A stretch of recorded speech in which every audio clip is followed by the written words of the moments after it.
अस्सलामुअलैकुम दोस्तों, आप देख रहे हैं रिलायबल वर्ल्ड और मैं हूं अंसर सियाल। आज की तीन अहम और अच्छी खबरें पाकिस्तान को लेकर। एक तो सरकारी मुलाजमीन को सैलरीज मिलेंगी नहीं मिलेंगी, और असातिज़ा की नई भर्तियां हो रही हैं और असातिज़ा की जो तनख्वाहें हैं उनको जो है थोड़ा बढ़ाया जा रहा है, उसमें इजाफा किया जा रहा है, इसको लेकर है। और दूसरी खबर है वजीर आजम के कल के ट्वीट्स को लेकर जो उन्होंने की है। जिस तरह से सरकारी वुज़रा जो हैं वो एक लाओ लश्कर लेकर निकलते थे, और उसके प्रोटोकॉल को जो है अब तब्दील कर दिया गया है। और तीसरी खबर है नैब की रिकवरियों को लेकर। लेकिन स्टार्ट कर लेते हैं वजीर आजम के कल के जो ट्वीट उन्होंने किया है उसको लेकर। देखें दोस्तों, जिस तरह से अब होता चला आ रहा था और माजी की गवर्नमेंटें भी इसी तरह से करती थी कि एक लाओ लश्कर लेकर जो सरकारी वुज़रा थे वो निकलते थे और फौज जफरे मौज साथ होती थी, आगे गाड़ियां पीछे गाड़ियां साइड पे गाड़ियां, और अवाम जो है वो एक अलग तकलीफ से गुजरती थी और जो खर्चा होता था वो अलग होता था जो कि अवाम का ही होता था और ये लोग लेकर निकलते थे। लेकिन अब कहा यह जा रहा है कि वजीर आजम साहब ने किसी वीडियो को देखा है जिसमें कोई गवर्नर साहब थे या कोई वुज़रा में से कोई वजीर थे जो कि एक लाहो लश्कर लेकर निकले हैं और उसके साथ फौज जफर मौज थी, तो उन्होंने इसको बड़ा बुरा माना है और फिर वो इस नतीजे पे पहुंचे कि इस चीज को खत्म किया जाए। और उन्होंने इस तरह से जो है इसको खत्म करने का ऐलान किया है कि उन्होंने कहा है कि जी अगर मैं भी किसी निजी महफिल में जाऊंगा तो मेरे साथ भी इस तरह का लाहो लश्कर नहीं होगा।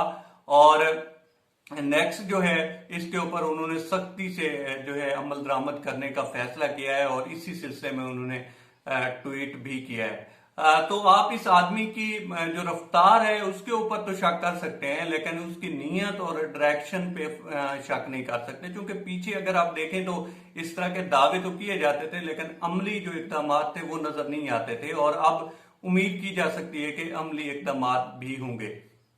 दूसरे नंबर पे आ जाते हैं सरकारी मुलाजमीन को सैलरीज मिलेंगी कि नहीं मिलेंगी ईद से पहले। तो उसको वजीर आजम साहब ने जो है थोड़ा सीरियस लिया है और उन्होंने वजारत खजाना को हिदायत की थी कि जो मुलाजमीन हैं सरकारी उनको ईद से पहले तनख्वाह जो है वो जारी कर दी जाए। और फिर आगे वजारत खजाना ने मुतलका महकमों को लिखा है, तो कहा यह जा रहा है कि 16 जुलाई तक जो है सरकारी मुलाजमीन को सैलरीज मिल जाएंगी ईद से पहले।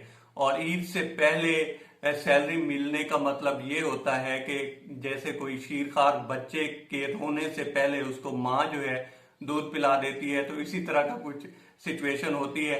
तो अगर मिल जाती है तो बहुत अच्छी बात है।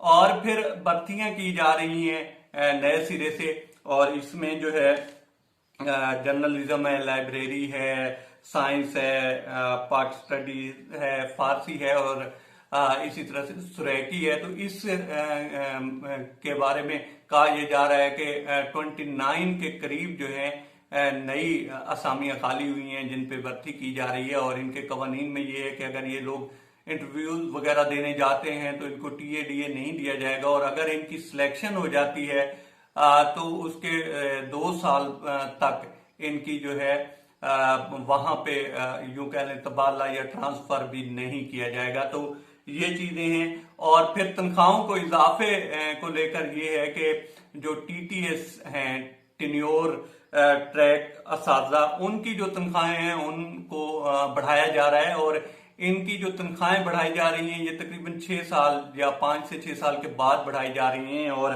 कहा यह जाता है कि 4,26,000 तक जो है इनको मुकर्रर किया गया है। और इस सिलसिले में जो इजाफी रकम रखी गई है 1 अरब और 52 करोड़ रुपए रखी गई है इन की जो नीड्स हैं उनको फिल करने के लिए। अब आ जाते हैं तीसरी अहम खबर की तरफ। वो ये है दोस्तों कि नैब ने जो है बड़ी रिकवरी की है, और इस रिकवरी में उन्होंने 23 अरब और 25 करोड़ रुपए जो हैं वो ओमनी ग्रुप से बटोरे हैं, और यूं कह लें कि वापस किए हैं, बटोरना तो क्या, खैर ये बहुत बड़ी रिकवरी है। और ये उन लोगों के लिए जवाब है जो कहते हैं कि नैब क्या कर रही है और नैब जो है वो डाके डाल रही है और ये कर रही है तो वो कर रही है। लेकिन अगर इस तरह से रिकवरियां हो रही हैं तो साफ जाहिर है जो वापस कर रहा है उसने कुछ ना कुछ तो लिया होगा, कुछ ना कुछ तो खाया होगा कि जो वापस कर रहा है। तो ये एक बहुत बड़ा तमाचा कह लें या जवाब कह लें उन लोगों के लिए कि जो क्रिटिसाइज करते हैं नैब को। तो अब तक इतना ही दोस्तों। आप दोस्तों से रिक्वेस्ट है कि आप हमारे चैनल का विजिट करें और अगर आपको हमारे चैनल का कंटेंट पसंद आए तो इसे